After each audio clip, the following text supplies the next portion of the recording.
வணக்கம், welcome to Shanu சமையல். இந்த வீடியோவில் காளானும் பச்சை பட்டாணியும் சேர்த்து ரொம்ப சூப்பரான ரொம்ப ஈஸியான ஒரு புலாவ் எப்படி பண்ணுறதுன்னு பார்க்கலாம். இது வரைக்கும் நம்ம சேனலை சப்ஸ்கிரைப் பண்ணாதவங்க இப்போ சப்ஸ்கிரைப் பண்ணிவிட்டு பக்கத்தில் உள்ள பெல் பட்டனையும் கிளிக் பண்ணிக்கோங்க. அதுக்கு ஒரு ப்ரெஷர் குக்கரை சூடு பண்ணி அதில் 1.5 டேபிள் ஸ்பூன் அளவுக்கு வெண்ணெய் சேர்த்துக்கலாம். வெண்ணெய்க்கு பதிலாக நீங்கள் நெய்யும் சேர்த்துக்கலாம்.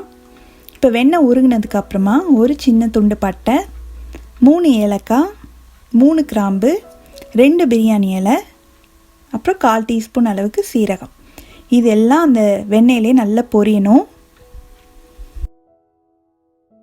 அதுக்கப்புறமா ஒரு வெங்காயத்தை இந்த மாதிரி நீளமாக ஸ்லைஸ் பண்ணி சேர்த்துக்கிறேன். இந்த வெங்காயம் நல்லா வதங்கணும்.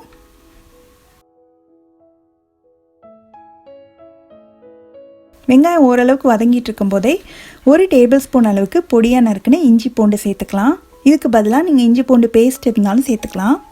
இப்போது இந்த இஞ்சி பூண்டோட பச்சை வாசனை போகிற வரைக்கும் நல்லா வதக்கி விட்டணும்.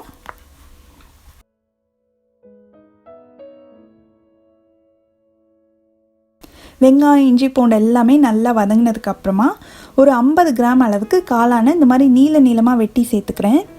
இது கூடவே ஒரு 1/4 கப் அளவுக்கு பச்சை பட்டாணி. நான் சேர்த்துக்கிறது ஃப்ரோசன் பட்டாணி தான். நீங்கள் ஃப்ரெஷ்ஷான பச்சை பட்டாணி கிடச்சிதுன்னா அதையும் சேர்த்துக்கலாம். இப்போ இந்த காய் ஒரு 2 நிமிஷம் நல்லா வதக்கி விட்டலாம்.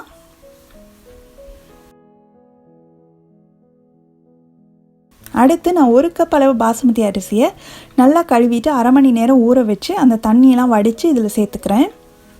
இதுக்கு தேவையான அளவு உப்பும் சேர்த்துட்டு நல்லா கலந்து விட்டு ஒரு நிமிஷம் மட்டும் அந்த மசாலாவோடு சேர்ந்து வதங்கட்டும்.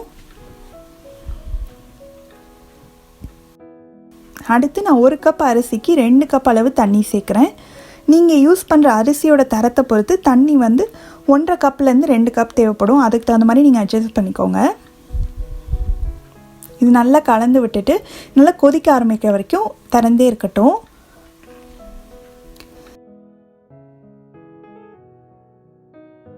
இப்போ தண்ணியெலாம் நல்லா கொதிக்க ஆரம்பிச்சிருச்சு. இப்போ ஒரு தடவை நல்லா கலந்து விட்டுட்டு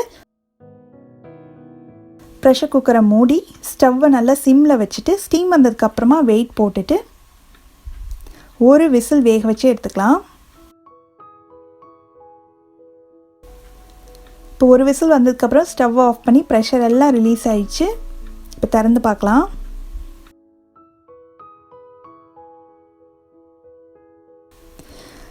நல்லா கரெக்டாக வெந்திருக்கு பாருங்கள். அரிசிலாம் நல்லா உதிராக வந்திருக்கு. இப்போ இதை மெதுவாக கிளறி விட்டு நம்ம அப்படியே சூடாக பரிமாறலாம். இது ஏதாவது குருமாவோட சர்வ் பண்ணுறதுக்கு ரொம்ப நல்லாயிருக்கும்.